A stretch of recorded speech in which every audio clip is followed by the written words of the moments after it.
Testosterone is under attack, especially at the moment.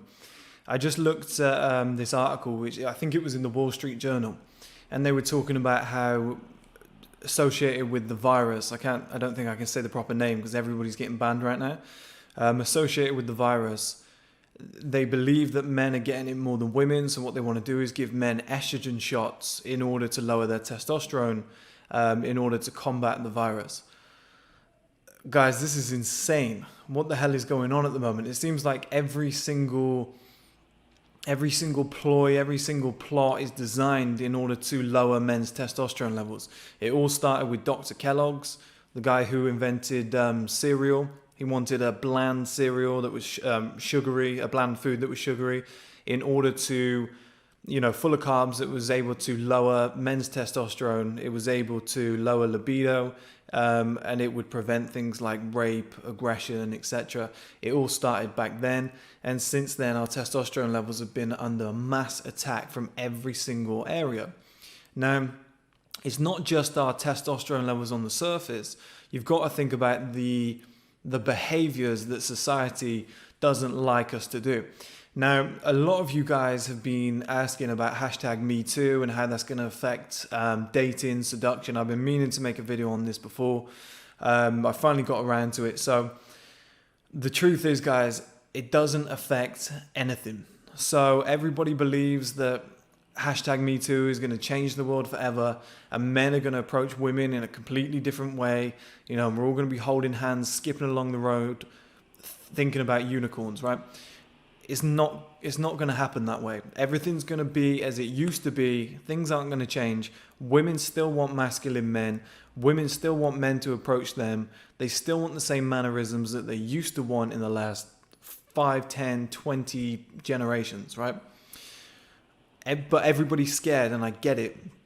I get that you think you're going to approach a woman, you're going to say what you'd normally say. She's going to think it's a hashtag Me Too type approach. She's going to say you're weird. She's going to send you on your way. You could get into trouble. That could happen in the office. That could happen in multiple environments.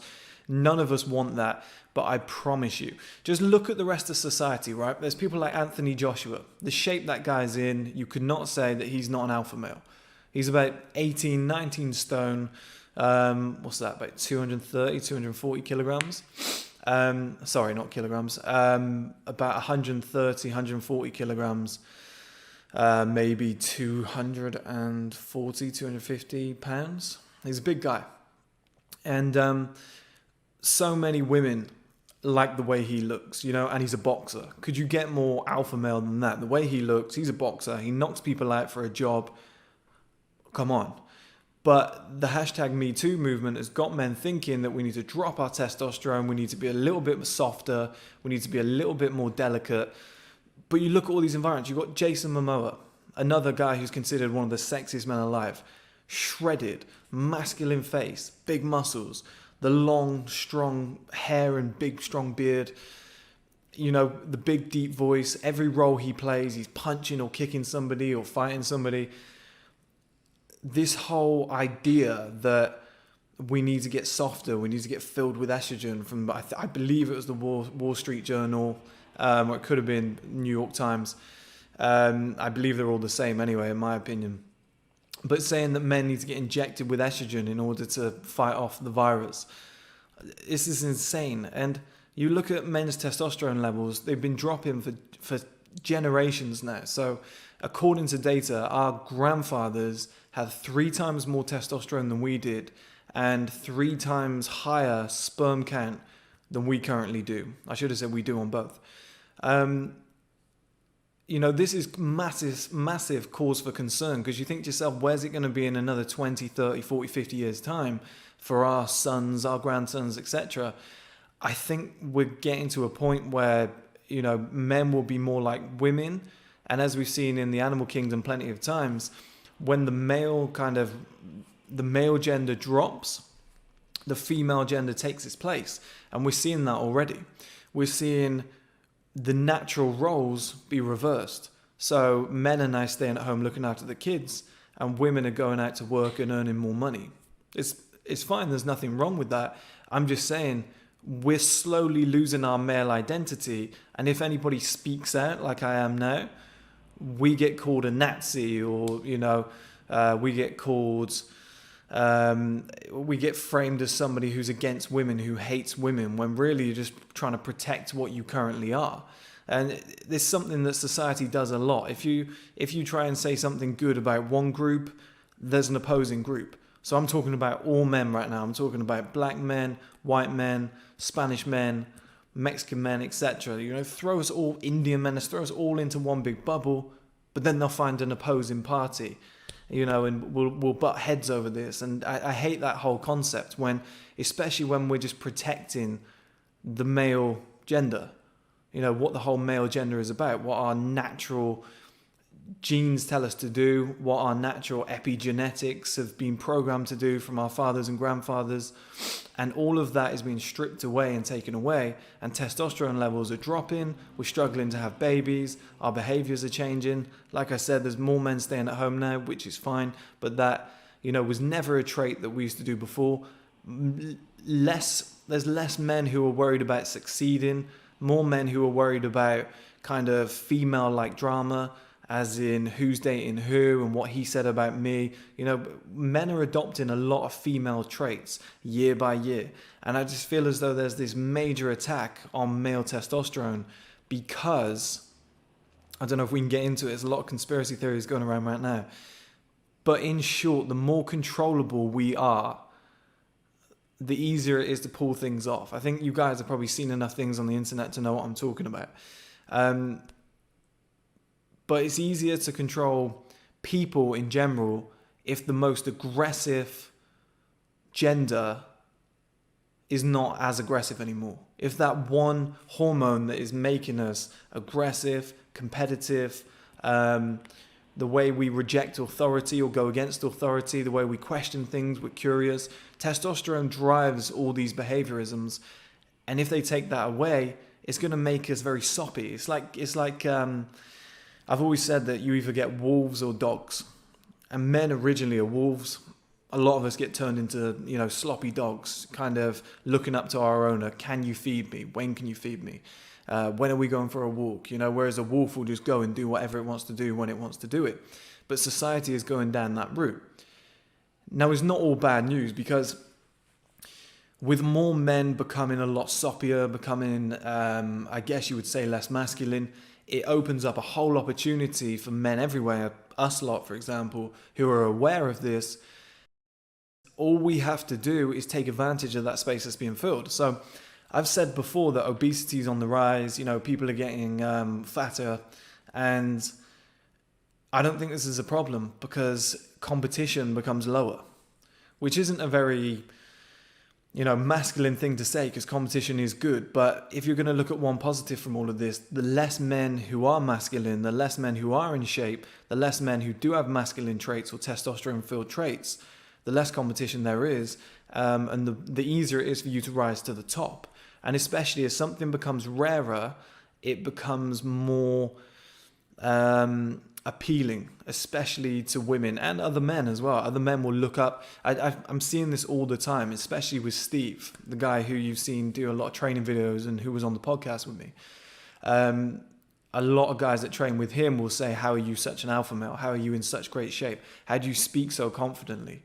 Because most men are going that way. So when they see what they were naturally supposed to be going that way, obviously they gravitate towards it. They want to know what that esoteric quality is to make you like that. What is it that they're not doing in their life to be like you, their natural self? And like I said, on the topic of something like #metoo, so many guys are just fearful now of, how do I approach women? If I say this, is she going to respond this way? You've got to think about it less and less, guys. It's Brendan Schaub, who does the podcast, The Fighter and the Kid, and sometimes on Joe Rogan. He said that #metoo is a witch hunt for witches. So unless you've done something wrong, you shouldn't be worried. Kevin Spacey was walking around grabbing people's nuts. You've got these kind of groups of men that were going around just raping women, doing what they want. I'm pretty sure none of you are Harvey Weinstein, put it that way. So the 99.9% of us have got nothing to worry about. But the way society is molding us and bringing this together makes all these guys think, I can't be my testosterone fueled self.